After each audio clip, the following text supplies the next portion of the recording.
इसमें 14 चीजें हैं। इसमें शरीर को पोषण देने के लिए सब कुछ है।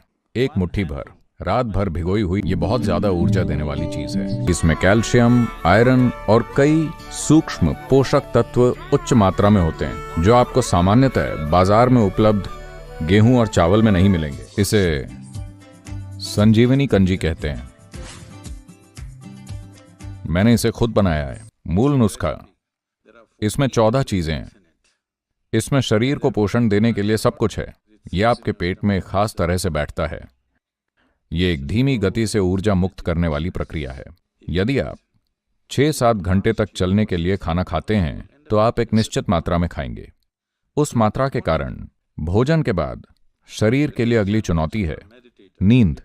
एक साधक के लिए सबसे बड़ी चुनौती होती है, लोग इसे नहीं समझते हैं। साधक के लिए सबसे बड़ी चुनौती होती है आंख बंद करके सतर्क और जगे हुए रहना। बस कंजी, भीगी हुई मूंगफलियां या भारत में एक नारियल। कंजी और नारियल, काम बन गया। दिन भर के लिए एक बड़ा ग्लास कंजी और एक नारियल, दिन भर के लिए, और कुछ नहीं। आप ये आजमा सकते हैं। 6 महीने तक आप ऐसी चीजें खाएं, आप देखेंगे अचानक आप 5 साल ज्यादा जवान महसूस करेंगे, ऊर्जा से भरे हुए। अब समय है कि आप रोजाना थोड़ी कंजी पिएं। सभी चीजों में से मूंगफली। आप जानते हैं, मैं मूंगफली के बारे में विशेष रूप से जुनूनी हूं क्योंकि मेरे जीवन का एक दौर था जब मैं सिर्फ मूंगफली और केले खाकर जिंदा रहता था, क्योंकि इसमें वो सब कुछ है जो आपको चाहिए।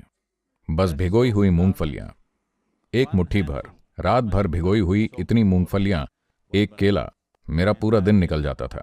मैं पूरी तरह से सक्रिय रहता, जितना भी ज्यादातर लोग कभी सोच भी नहीं सकते उससे ज्यादा सक्रिय। इसमें आपको जिंदा रखने के लिए सब कुछ है। ये अपने आप में एक पूर्ण आहार है। अगर आप इसे 6 से 8 घंटे से ज्यादा समय के लिए भिगो देते हैं तो ये कुछ पहलुओं को अलग करता है जिसे पित्त कहा जाता है।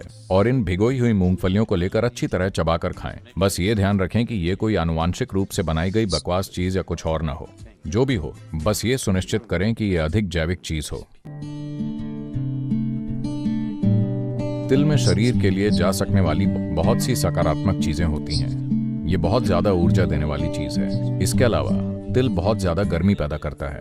भारत में, दक्षिण भारत में तिल का तेल सबसे ज्यादा इस्तेमाल किया जाने वाला तेल है। सारा खाना तिल के तेल में ही पकाया जाता है। इसलिए हम रोजाना ज्यादा तिल नहीं खाते क्योंकि हम जो तेल इस्तेमाल करते हैं वो तिल का तेल है।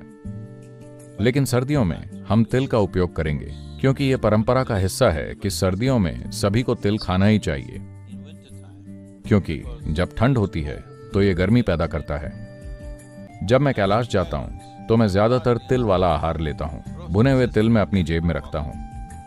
इसलिए मैं दोपहर के भोजन के लिए या रात के भोजन के लिए नहीं बैठता। मैं बहुत सी चीजें छोड़ देता हूं, लेकिन इससे कोई फर्क नहीं पड़ता क्योंकि आप बस तिल का निश्चित मात्रा में सेवन कर रहे हैं। भुना हुआ नारियल और भुने हुए तिल को आप बस चबाकर खाते हैं और यह बहुत ज्यादा ऊर्जा वाला होता है। भरपूर प्रोटीन, भरपूर ऊर्जा।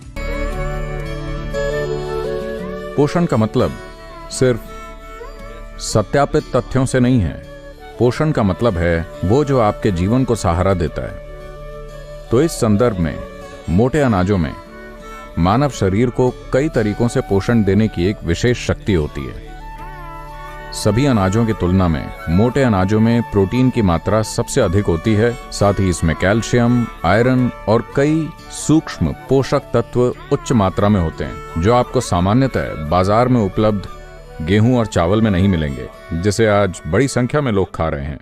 लगभग 40 साल पहले हर घर में लोग रागी का सेवन करते थे। रागी मुद्दे बहुत ही लोकप्रिय है। इसके अलावा रागी से और भी बहुत सारी चीजें बनाई जा सकती हैं।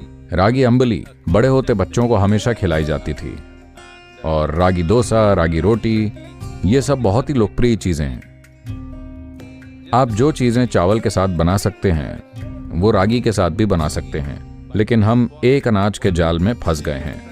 अपने आहार में कम से कम 50% मोटे अनाज शामिल करें। अगर आप यात्रा और अन्य कारणों से 100% नहीं भी कर सकते, तब भी 50% करने पर आप 3 चीजें देखेंगे। पहली चीज है कि आपका सामान्य स्वास्थ्य और ऊर्जा का स्तर आपकी वर्तमान स्थिति की तुलना में बहुत अधिक होगा। दूसरी चीज है कि आप बहुत कम भोजन करके भी ऊर्जा से भरे हो सकते हैं और अपने वजन को मेंटेन रख सकते हैं। मोटे अनाजों के संदर्भ में तीसरी महत्वपूर्ण चीज ये है कि ये धीमी गति से घुलते हैं। आपका शुगर लेवल अचानक से नहीं बढ़ेगा, ये धीरे धीरे घुलते हैं और कम खाने पर भी आपको लंबे समय तक भूख नहीं लगेगी, जो एक बहुत अच्छी बात है। ये बहुत आसान है। आप में से जो लोग उपवास रखते हैं, अगर आप उपवास और इंटरमिटेंट फास्टिंग जैसी चीजों के माध्यम से अपने आहार को संतुलित करने की कोशिश करते हैं, तो आप देखेंगे कि मोटे अनाज इस प्रकार की जीवन शैली के लिए सबसे अधिक सहायक हैं।